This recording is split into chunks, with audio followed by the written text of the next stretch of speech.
Let's talk now about how Clinton and Trump are dealing with the media. Fox News media analyst and host of Fox's Media Buzz, Howard Kurtz, is here tonight. Good evening, Howie. We all know how much Donald Trump dominates the media, but what about Hillary Clinton? She doesn't much like the media either and is far less willing to engage. Hillary Clinton hasn't held a news conference this entire year and just sidestepped the question about when she'll actually hold one. She does far fewer interviews than Donald Trump and is rather cautious when she does them. Now, Clinton borrowed a Trump tactic yesterday by calling in to shows on CNN and MSNBC, but was mainly asked about Trump and the veterans.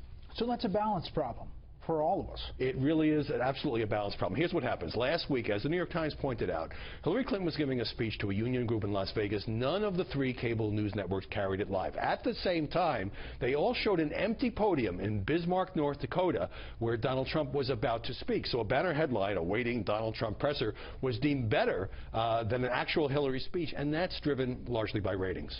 Does the Clinton camp think it's a problem at all?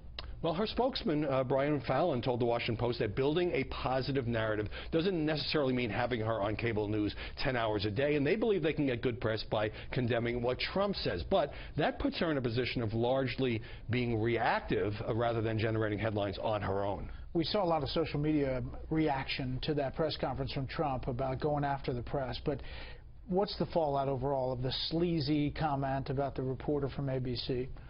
Some bruised egos, to be sure, but the media's unpopularity present for them, us, a big, juicy target for Donald Trump. You know this from your Twitter feed, and helps him project an image of strength, even when he's bristling at legitimate questions from journalists about charitable donations that he had pledged. Plus, I just think he was ticked off at the coverage. But there's also this. There's a performance art to what Donald Trump does, and by denouncing the dishonest press and all the rest, he extends the story, and he's able to drive the coverage and drive it away from, for example, the newly released documents in the lawsuit against Trump University, or drive it away from just about anything that Hillary Clinton says. All right, Howie, thank you. Great to see you.